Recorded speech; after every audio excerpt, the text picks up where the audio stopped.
디모데후서 1장 6절에서 14절 말씀을 교독하겠습니다. 디모데후서 1장 6절에서 14절 말씀입니다. 그러므로 내가 나의 안수함으로 내 속에 있는 하나님의 은사를 다시 부릴 듯하게 하기 위하여 너로 생각하게 하노니,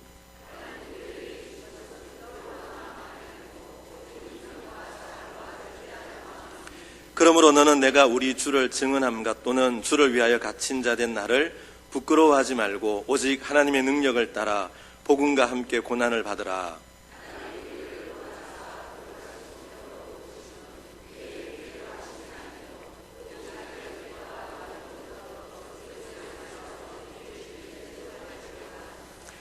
이제는 우리 구주 그리스도 예수의 나타나심으로 말미암아 나타났으니 그는 사망을 패하시고 복음으로써 생명과 썩지 아니할 것을 드러내신지라.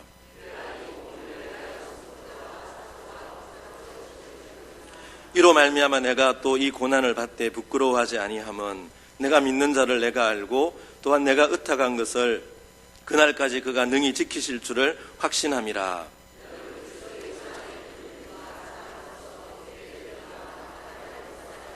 다 같이 우리 안에 거하시는 성령으로 말미암아 내게 부탁한 아름다운 것을 지키라. 아멘. 미국 캘리포니아에 가면 세들백 교회라고 하는 유명한 교회가 있습니다. 이 교회는 이 불신자들의 전도에 초점을 맞춘 전도 중심적인 교회요, 또 선교 중심적인 그런 교회입니다.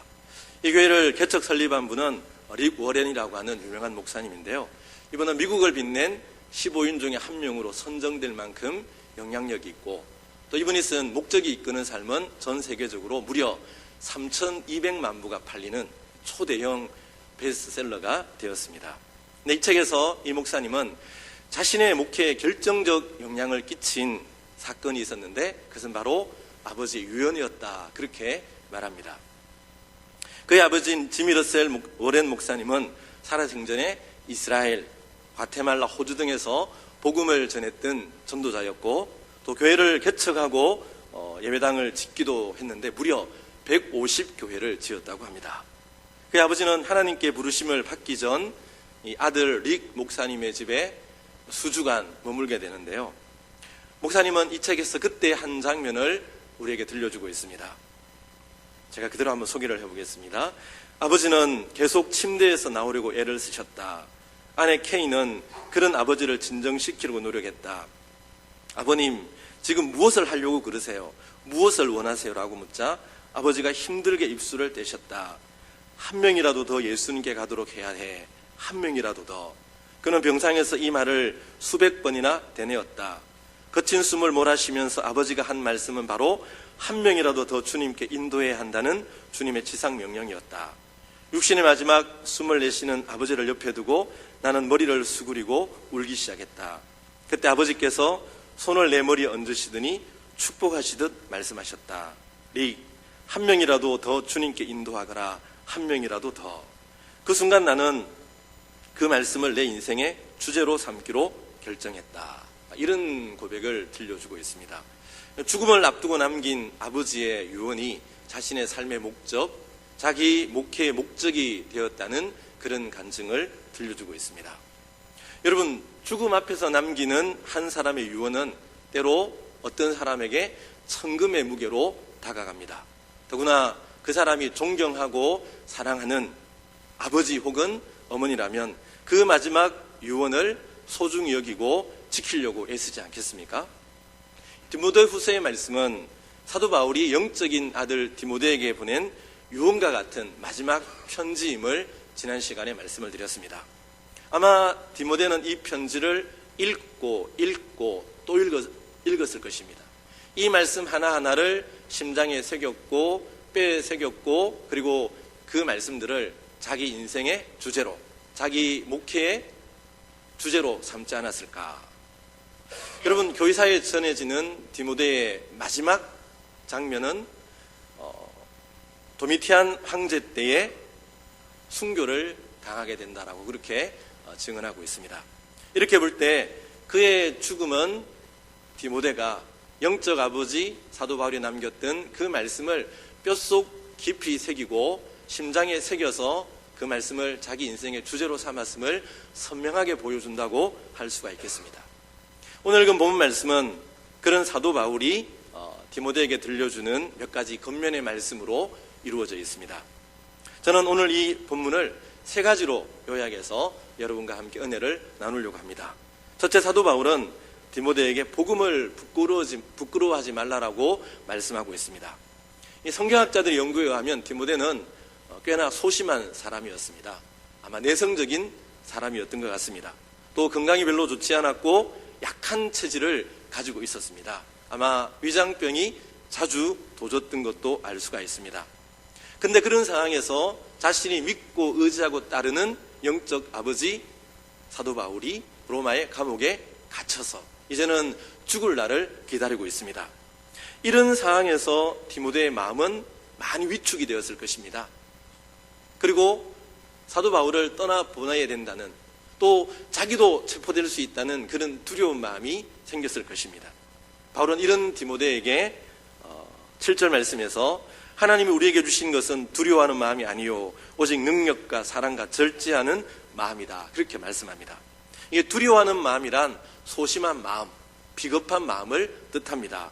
하나님이 주시는 마음은 두려워하는 마음, 소심한 마음, 비겁한 마음이 아니다.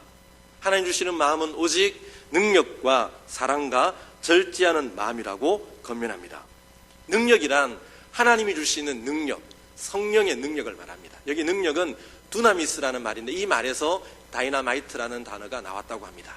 다이나마이트가 폭발할 때 드러내는 그 강력한 능력을 뜻하는 것입니다.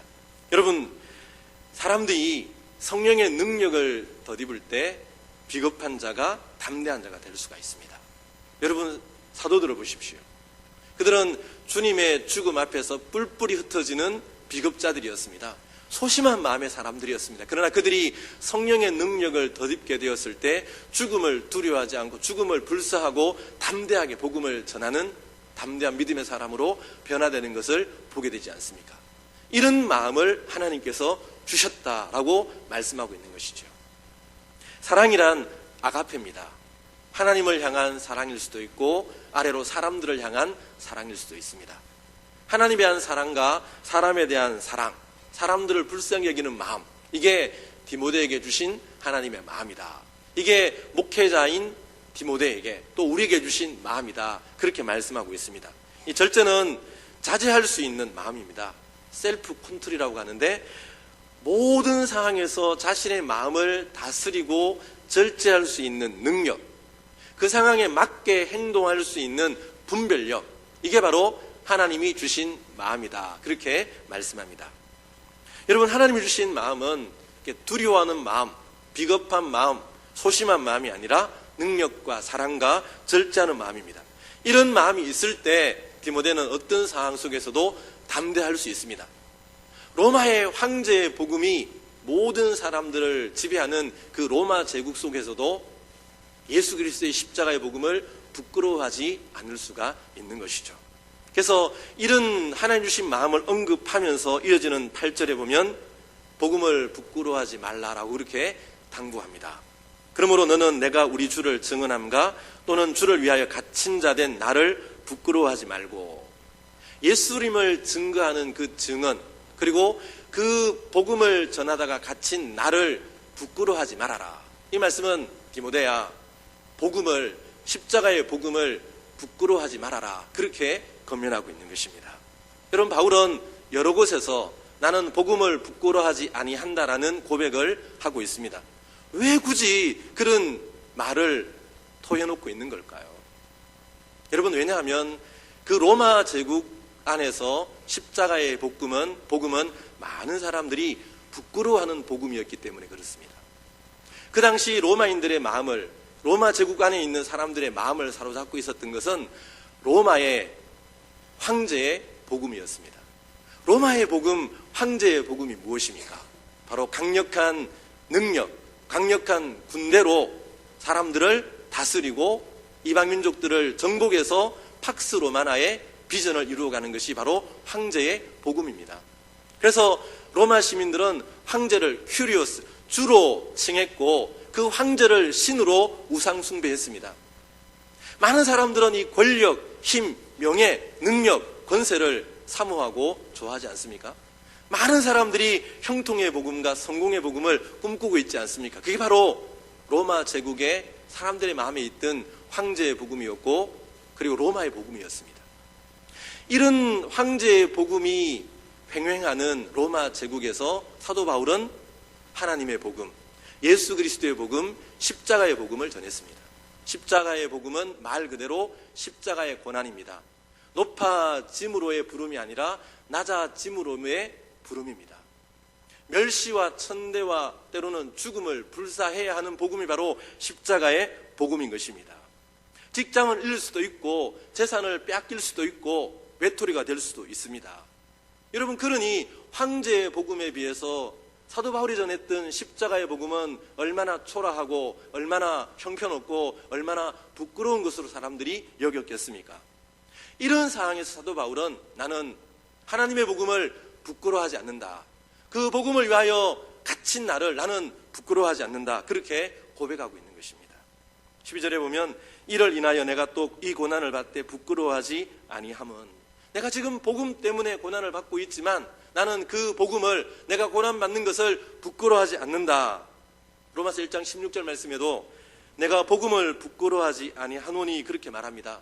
여러분, 바울이 복음을 부끄러워하지 않았던 이유가 무엇입니까? 하나님의 복음은 우리를 구원하는 하나님의 능력이 되기 때문에 사도 바울은 황제의 복음 앞에서도, 아니 로마 황제 앞에서도 십자가의 복음을 결코 부끄러워하지 않았던 것입니다. 여러분, 오늘 사도 바울은 디모데서에서 그 하나님이 주시는 구원을 어떻게 설명합니까? 9절 말씀에 하나님이 우리를 구원하사 거룩하신 소명으로 부르심은 우리의 행위대로 하심이 아니요 오직 자기의 뜻과 영원 전부터 그리스도 예수 안에서 우리에게 주신 은혜대로 하심이라. 우리를 구원하사 거룩하신 소명으로 불러주셨다. 여러분, 구원이 무엇입니까? 죄로부터, 사망으로부터 건짐을 받는 것입니다. 이 땅을 살면서 죄의 권능으로부터 해방되어 하나님의 뜻을 이루어갈 수 있는 능력입니다. 마지막 날에 몸과 우리의 영혼이 부활하여 하나님의 영생을 누리는 것이 바로 하나님이 우리에게 주시는 구원의 은혜입니다. 황제의 복음이, 로마의 복음이, 성공의 복음이, 세상의 복음이 우리를 죄로부터 구원할 수 없습니다.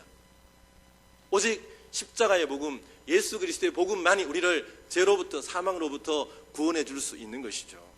여러분, 이 일에 대한 증인이 바로 사도 바울 자신 아닙니까? 바울은 전에 교회를 핍박하던, 성도를 죽이려고 현안이 되었던 핍박자요, 회방자요, 죄인 중에 괴수였습니다. 그런 바울을 하나님께서 만나주시고 구원해주시고 거룩한 소명의 자리, 사도의 자리로 불러주신 거예요. 여러분, 11절에 보면 사도 바울은 이 복음을 위하여 선포자와 사도와 교사가 되었다, 그렇게 말씀하고 있지 않습니까? 이것이 바로 복음이 주는 은혜요 능력인 거예요. 그 다음 10절 말씀해 보시면 이제는 우리 구주 그리스도 예수의 나타나심으로 말미암아 나타났으니 그는 사망을 패하시고 복음으로서 생명과 썩지 아니할 것을 드러내신지라. 여러분, 우리가 해 아래 살면서 우리 인생을 한없이 허무하게 만드는 것이 무엇일까요? 그게 바로 죽음 아닙니까? 돈도 명예도 권력도 지식도 죽음 앞에서는 아무런 의미를 가지지 못합니다. 권력을 위해, 돈을 위해, 지식을 위해 몸부림치고 발버둥치지만 죽음이 다가오면 그 어느 사람도 돈이나 명예나 권력의 의미를 발견할 수가 없는 거예요. 여러분, 우리가 이 땅에서 애쓰고 수고하는 모든 것도 죽음과 함께 그 빛을 잃어버리고 마는 거예요. 그래서 사람들은 죽음을 두려워하지 않습니까? 여러분, 로마의 황제의 복음이 이 죽음을 극복할 수 있겠습니까? 로마의 황제도 죽음 앞에서는 부들부들 떨 수밖에 없는 것이죠. 세상의 종교가 죽음의 문제를 극복할 수 있습니까? 그들은 죽음을 설명할 뿐이지 사망의 권세를 패할 수는 없는 거예요. 오직 그리스도 예수만이 사망의 권세를 패하셨다. 그 사망의 권세를 패하시고 생명과 썩지 아니할 것을 드러내셨다. 그렇게 말씀하고 있지 않습니까? 여기 패했다는 말은 무효화시켰다라는 뜻입니다. 무장해제시켰다는 뜻이에요. 사망의 능력, 사망의 권세, 사망의 힘을 무효화시키시고 무장해제시키셨다, 그런 의미의 말씀이죠. 여러분, 예수께서 다시 오실 때 우리를 사로잡고 있는, 우리를 두렵게 하는 사망의 권세는 완전히 깨어지게 되고 그 사망은 불못에 던져지게 될 것이라고 계시록 20장을 말씀하고 있습니다. 사망과 음부도 불못에 던져지니 이것은 둘째 사망 곧 불못이라. 여러분, 우리를 다스리고 지금 우리 위에 군림하고 있는 이 사망이라는 권세는 주님 다시 오시면 그 사망 자체가 불못에 던져지게 되는 거예요. 사망이 사망 선고를 받는 것이 주님 다시 오실 때 일어난 일이에요. 사망이 사망 선고를 받으니 우리는 주님 안에서 영원한 생명, 영생을 누리게 되는 것입니다. 그리고 우리는 이것을 알고 믿기 때문에 해 아래 육신의 생명을 가지고 살아가면서도 우리는 죽음의 권세를 무효화시키며 그 죽음의 종로로 타지 않는 삶을 살아갈 수가 있는 거예요. 여러분, 고린도서 15장에 보면 부활에 관해 사도 바울이 말씀하면서 마지막에 우리에게 어떤 권면의 말씀을 들려줍니까? 고린도전서 15장 55절 57절 말씀에 보면 사망아 너의 승리가 어디 있느냐, 사망아 너희가 쏘는 것이 어디 있느냐, 우리 주 예수 그리스도로 말미암아 우리에게 승리를 주신 하나님께 감사하노니. 여러분, 이것이 우리가 믿고 우리가 고백하는 하나님의 복음의 능력입니다. 이것이 성도들의 삶의 능력이에요. 바울은 이것을 믿고 고백했고 경험했기 때문에 그 황제의 복음이 판치는 로마 제국 앞에서, 그 황제 앞에서도 나는 십자가의 복음을 부끄러워하지 않는다. 그 복음을 위하여, 그 예수를 위하여 지금 갇힌바된 나를 부끄러워하지 않는다. 그러니 디모데야, 너도 갇힌 나를 부끄러워하지 말고 내가 전하는 복음의 증언을 부끄러워하지 말고 복음을 자랑스럽게 여기며 믿음의 사역을 감당하여라. 그렇게 권면하고 있는 것입니다. 여러분, 혹 십자가의 복음을, 예수 그리스도를 주로 고백하는 이 신앙을 부끄러워하고 있지는 않습니까? 우리는 이 신앙을 드러내고 자랑하고 내 생명에, 그리고 내 삶의 목적으로, 주제로 삼을 수가 있어야 하는 것입니다. 그 다음 두 번째로 사도 바울은 복음과 함께 고난을 받으라고 권면합니다. 8절 후반절에 보면 오직 하나님의 능력을 따라 복음과 함께 고난을 받으라. 이 말씀은 복음 때문에 설령 네가 고난을 받는다 할지라도 복음 증가하는 일을 포기하지 말라는 뜻입니다. 사도 바울은 이 고난과 함께 복음을 받는 일에 본보기를 보였고, 그리고 자기의 삶을 통해서 디모데를 가르쳤습니다. 갈라디 6장 17절에 보면 바울이 이런 고백을 하죠. 내가 내 몸에 예수의 흔적을 가지고 있노라. 여러분, 바울의 몸에 있는 예수의 흔적이 무엇일까요? 여러 가지로 설명을 하지만 가장 설득력 있는 설명 중에 하나는 사도 바울이 복음을 위하여, 예수님을 위하여 받은 고난의 흔적들, 고난의 상처들, 그것이 바로 예수의 흔적이라고 설명을 합니다. 여러분, 그가 복음을 위해, 주님을 위해 어떤 고난의 흔적을 가졌습니까? 고린도후서 11장에 보면 3번 태장으로 맞고 1번 돌로 맞고 40에 하나 감한 매를 무려 5번이나 맞았습니다. 강의 위험, 강도의 위험, 동족의 위험, 이방인의 위험, 강야, 바다, 신의 위험을 겪었습니다. 수고하고 애쓰며 줄이고 목마르고 굶고 춥고 헐벗었습니다. 지금도 복음 때문에 로마의 지하 감옥에 갇혀 있습니다. 그리고 그의 생애는 복음을 위한 순교로 쓰러지게 됩니다. 그렇다면 여러분, 오늘 우리에게 예수의 흔적이 있습니까? 여러분의 몸에는, 여러분의 삶에는 예수 때문에, 복음 때문에 당한 고난의 흔적이 있느냐는 것입니다. 나는 주님을 위해 얼마나 시간을 헌신하고 있습니까? 나는 그 복음을 위해 얼마나 나의 물질을 드리고 있습니까? 나를 사랑하시고 나를 위해 자기 몸을 버리신 그 주님 앞에서 내가 그 주님께 보여드릴 수 있는 고난의 흔적, 고난의 상처, 복음의 상처가 나에게는 얼마만큼의 흔적으로 남아 있느냐는 것이죠. 여러분, 십자가는 우리가 바라보기만 해도 우리 심령 안에 은혜가 넘쳐납니다. 그러나 그 십자가를 지고 주님을 따라갈 때 놀라운 부흥의 생명의 역사가 나타나게 되는 거예요. 어떤 분이 십자가를 이런 재미있는 설명을 하더라고요. 여러분, 십자가를 그저 바라보고만 있으면 십자가는 덧셈의 표시입니다. 그런데 그 십자가를 짊어지고 그 십자가의 무게 때문에 우리의 허리가 굽어지게 되면 그 덧셈의 상징이 곱셈으로 바뀌게 된다는 것이죠. 100 더하기 100은 200에 불과하지만 100 곱하기 100은 만이 된다는 거예요.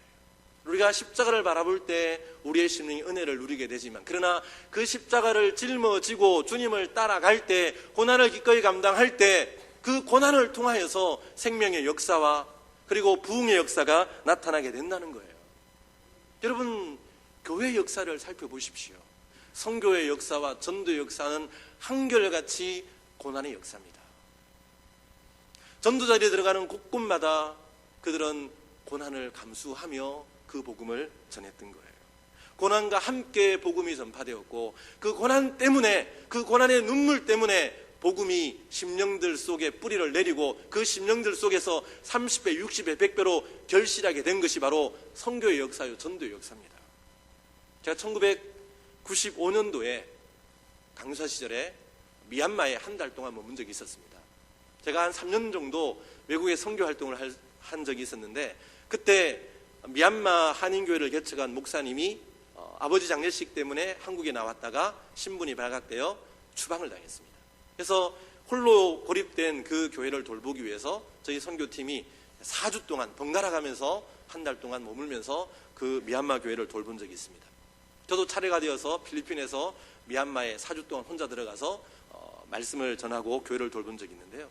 여러분, 그 미얀마라는 나라, 버마라는 나라, 그곳에 미국에서 처음으로 파송된 선교사님이 아도니람 저더슨이라는 분이에요.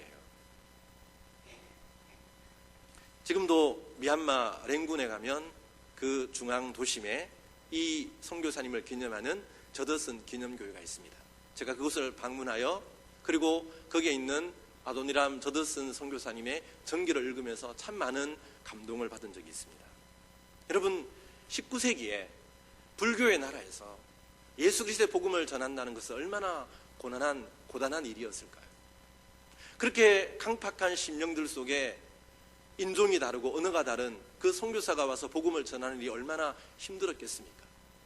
복음 전하다가 그는 여러 번 감옥에 갇힙니다. 그것도 발목에 무거운 쇠고랑이 채워진 채 습기 많은 토굴에 허리를 펴지 못하고 그렇게 17개월 동안 갇히게 됩니다.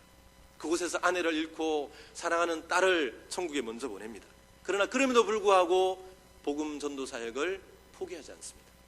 나중에 미국에 돌아왔을 때는 영어를 다 잊어버릴 만큼 그렇게 고난을 감수하며 미얀마에 복음을 전했습니다. 여러분, 이런 고난을 겪고도 복음 전도를 포기하지 않자 불교의 사람들이 이 선교사님의 말에 귀를 기울이기 시작한 거예요. 저 백인이 저렇게 잘 살 수 있는, 편히 살 수 있는데 왜 이런 나라에 와서 저런 고난을 감수하면서 복음을 전하는 걸까? 저게 뭔가 진리가 있지 않을까? 그 고난의 흔적 때문에 사람들이 저더슨의 설교에 귀를 기울이고 복음을 받아들이게 되는 것이죠. 그리고 거기에 교회가 생겨나고, 그리고 지금 그곳에 많은 교회들이 있고 저더슨 기념교회가 세워져 있는 것을 볼 수가 있었습니다. 여러분, 우리 칠원교회가 1906년에 세워질 때 역사도 동일하지 않습니까? 1905년 3월에 여러분, 장상은이라는 분과 이현필이라는 두 전도자가 이 칠원장에 와서 복음을 전합니다. 그런데 기록에 의하면 이 칠원의 대불황자인 장뽀득이라는 사람이 이 두 전도자를 핍박하고 또 후욕을 주고 주먹으로 때리고 옷을 찢고 낭패를 주었다는 기록이 있습니다. 대망신을 당하고 두 전도자는 결실 없이 돌아가게 됩니다. 그러나 그 당시 전도자들은 이 강팍한 칠원 마을의 복음 사역을 포기하지 않습니다. 1906년에 유경하라는 전도사님이 다시 들어와서 복음을 전하고, 그리고 그렇게 복음을 전했을 때 바로 김연아 씨와 김연희 씨와 남경호 씨라는 두 영혼이 결실하게 되고, 1906년에 비로소 칠원교회가 이곳에 뿌리를 내리고 지금 110년의 역사 동안 많은 믿음의 인물들을 배출해내며 이런 아름다운 모습으로 우리가 예배를 드리고 있는 것 아니겠습니까? 우리 칠원교회뿐만이 아니라 여러분, 100여 년 전에 세워졌던 모든 교회의 역사는 한결같이 전도자들의 순환과 고난을 우리에게 보여주고 있습니다. 이런 기록은 제가 셀 수 없이 많은 사례들을 여러분에게 증언할 수가 있는 것입니다. 그럼에도 불구하고 그들이, 여러분, 고난에도 불구하고 핍박에도 불구하고 그들이 이 유교의 땅, 불교의 땅, 미신의 땅에 포기하지 않고 복음의 씨앗을 뿌렸기 때문에, 그들이 눈물 흘렸기 때문에 이 땅에 30배, 60배, 100배로 오늘의 기독교가 존재할 수가 있는 것입니다. 여러분, 믿음은 들음에서 나며 그 들음은 그리스도의 말씀으로 말미암는다고 했습니다. 복음을 전파하는 이가 없이 어찌 예수를 알고 예수를 믿을 수 있겠습니까? 그러므로 성경은 때를 얻든지 못 얻든지 복음을 전하라고 말씀하고 있는 것입니다. 복음을 전하다가 때로는 고난을 당한다 할지라도, 물질의 손해를 받는다 할지라도, 때로는 왕따가 된다 할지라도 그 복음 전도의 일을 포기하지 말라는 거예요. 여러분, 누가복음 10장에 나오는 이 새 비유를 읽어보십시오. 하나님께서 가장 기뻐하는 일이 무엇입니까? 하나님이 어느 때에 기뻐하십니까? 복음을 통하여 잃어버린 한 영혼이 하나님께로 돌아올 때, 하나님께서 잃어버린 영혼을 되찾으실 때 하나님께서는 기뻐하신다고 말합니다. 여러분, 100마리의 양 중에 한 마리를 잃어버린 목자가 그 양을 되찾고 돌아왔을 때 그 목자는 춤추며 기뻐합니다. 10드라크마 중에 한 드라크마를 잃어버렸습니다. 그 여인이 찾고 찾아 그 드라크마를 찾았습니다. 그리고 그 드라크마보다 더 많은 경비를 들여서 잔치를 합니다. 잃어버렸던 아들이 돌아왔습니다. 그 아버지는 살찐 양을 잡고 조선을 입히고 잔치를 벌입니다. 여러분, 이것이 한 영혼을 향한 하나님의 마음이고, 한 영혼이 돌아올 때 하나님이 느끼시는 마음의 기쁨이에요. 우리가 복음을 전하고 고난에도 불구하고 포기하지 않고 복음 전도의 사명을 감당할 때, 그리고 우리의 전도를 통해 한 영혼이 주님을 알고 주께로 돌아올 때 하나님은 춤추시며 기뻐하시며 즐거워하신다는 얘기예요. 그래서 로마서 10장 15절에 보면 복음을 전하는 자들의 발이 아름답다, 그렇게 말씀하고 있는 것입니다. 매니큐어 바른 손이 아니라, 발가락에 매니큐어 바른 그런 손이 아니라 복음을 위해 부르튼 그런 발, 복음을 들고 달려가는 그 발걸음이 하나님께서 아름답다라고 말씀하고 있는 거예요.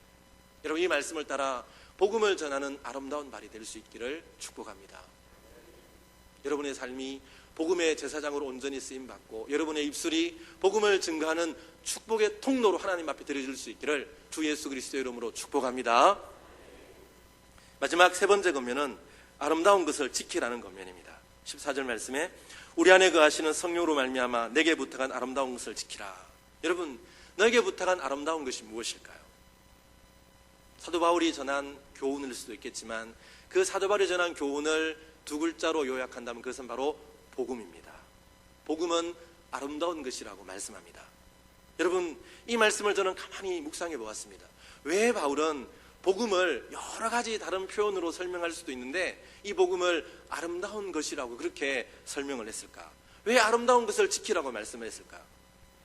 그리고 왜 사도는 디모데에게 복음을 아름다운 것이라고 말하면서 이 아름다운 것을 지키라고 말했을까요?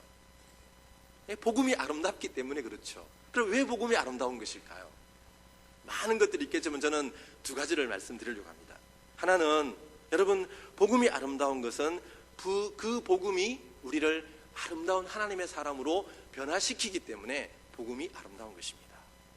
송명희 시인이 쓴 복음은 아름다운 것이라는 시가 있는데요, 복음은 아름다운 것, 죄악의 사슬에 얽매인 사람, 슬픔에 잠겨 울부짖는 사람, 마음의 가난을 채울 수 없는 사람, 변하여 기쁘게 아름답게 하네. 복음은 아름다운 것, 메마른 땅이 촉촉히 되고 광야에 샘물 흐르며 사자 어린 양이 뛰노는 새하늘과 새 땅이 이루어지는 복음은 아름다운 것. 여러분, 복음이 아름다운 것은 슬픔이 있는 사람, 마음에 가난한 사람, 죄악의 사슬 얽매인 사람, 그 사람들이 복음으로 변하여 아름다운 사람이 되기 때문에 복음은 아름다운 것이라고 노래하고 있는 것입니다. 여러분, 복음은 애벌레와 같은 추악한 우리들을 나비와 같은 아름다운 모습으로 변화시키고 새롭게 하기 때문에 복음은 아름다운 것이에요. 전 세계인들이 가장 즐겨 부르는 찬송 중에 하나가 바로 어메이징 그레이스라는 노래입니다. 이 찬송시를 쓴 존 뉴턴 목사님은 우리가 너무나 잘 알고 있죠. 젊은 시절 밑바닥 인생을 살았던 분이에요.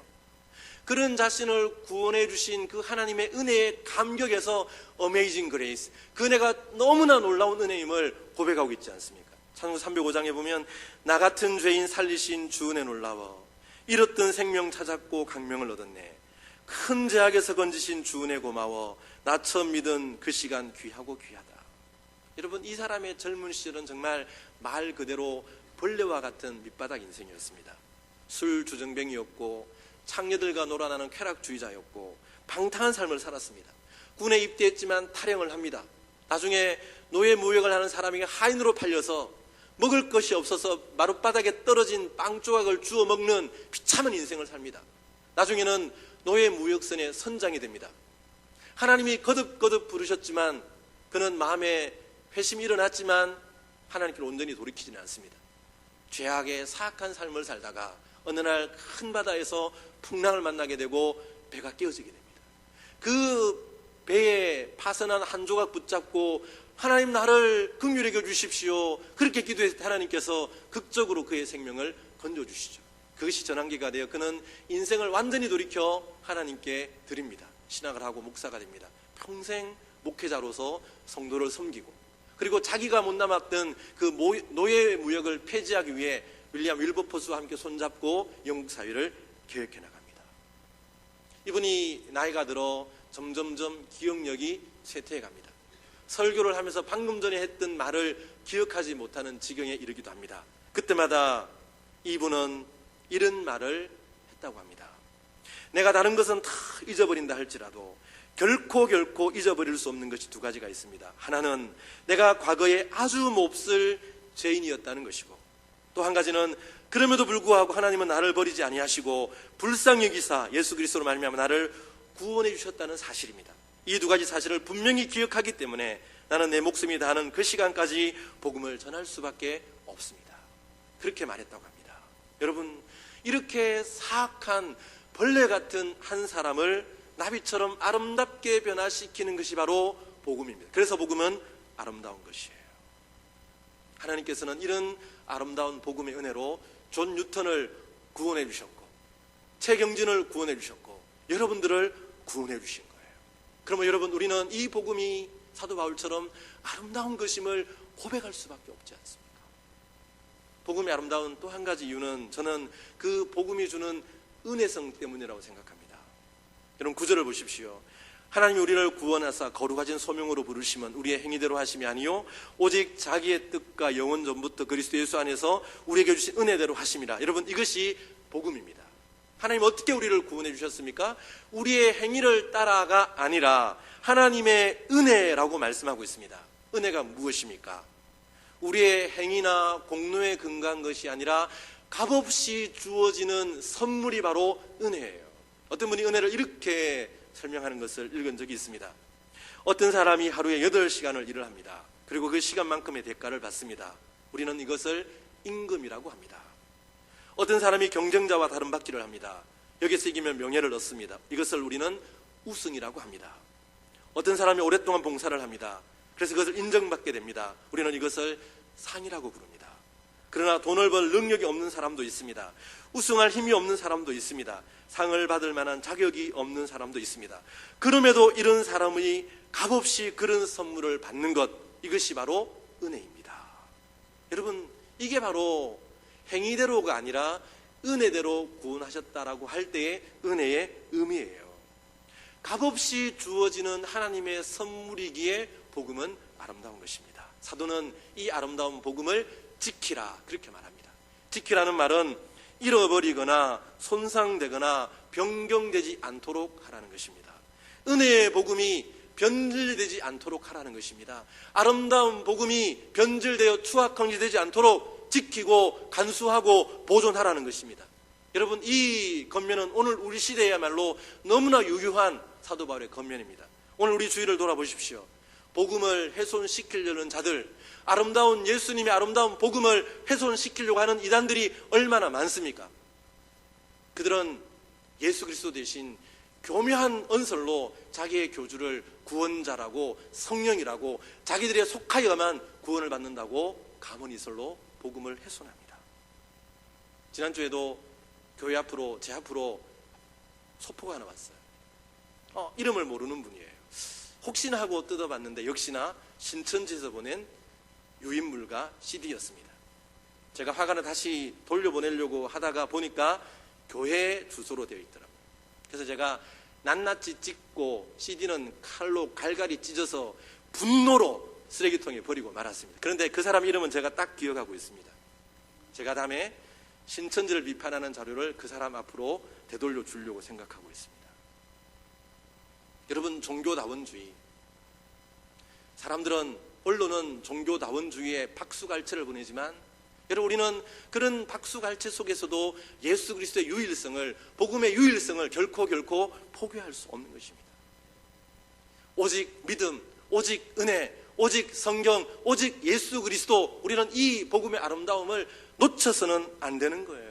하나님은 이 아름다운 복음을 여러분에게, 우리 교회에 맡겨주시고 이 아름다운 복음을 지키라고, 간수하라고, 주님 다시 오실 때까지 다음 세대에게 전수하고 너희들 주님 앞에 설 때까지 이 복음을 잃어버리지 말라라고 그렇게 우리에게 당부하고 있는 거예요.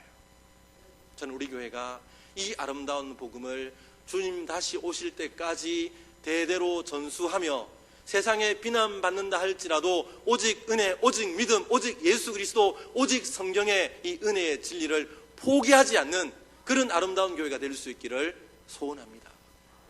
여러분 모두가 주님 오실 때까지 이 아름다운 은혜의 복음을 간직하고 지키고 주님 앞에 설 때 칭찬 듣는 그런 복음의 사람들이 될 수 있기를 주님의 이름으로 축복합니다. 여러분, 사도 바울이 이 로마의 감옥에서 자기 사랑하는 영적 아들 디모데의 가슴에 새겨주고 싶었던 것은 하나로 요약하면 바로 예수 그리스도의 아름다운 복음이었습니다. 자신의 심장 속에 똘이 새겨져 있던 그 복음, 내가 그것 위에 살고 그것 위에 죽을 수 있었던 예수 그리스도의 십자가의 복음, 그 복음이 사도 바울의 가슴 속에서, 심장 속에서, 삶 속에서 펄떡펄떡 뛰기를 소원하면서 이 말씀을 유언처럼 남기고 있는 거예요. 디모데야, 복음을 부끄러워하지 말아라. 디모데야, 복음과 함께 고난을 받아라. 디모데야, 내가 너에게 부탁한 아름다운 것을 지켜라. 여러분, 이것이 오늘 하나님께서 우리 교회를 향한, 우리 한 사람 한 사람을 향한 하나님의 소원 아닐까요? 당신의 아들을 내어주시기까지 복음을 주시고 예수를 믿기만 하면 구원을 주신 그 은혜의 복음, 그 십자가의 푸르른 복음이 여러분 한 사람 한 사람 가슴 속에 새겨지기를 바라고, 여러분의 인생의 주제가 되기를 소원하는 이 성령의 음성, 우리는 바울의 말씀을 통해 그 성령의 음성을 듣게 되는 거예요. 여러분, 이 복음이 여러분 인생의 목적이 되고 이 은혜의 복음이 여러분 삶의 주제가 될 수 있기를 주님의 이름으로 축원합니다. 이 복음이 여러분의 심장에 또렷하게 새겨져서 십자가의 복음을 자랑하며 복음과 함께 고난받기를 두려워하지 않는 복음의 담대한 사람들로 복음을 드러내며 자랑하며 복음의 사람들로 살아가는 우리 칠원교회 모든 성도들 되시기를 주님의 이름으로 축원합니다. 아멘.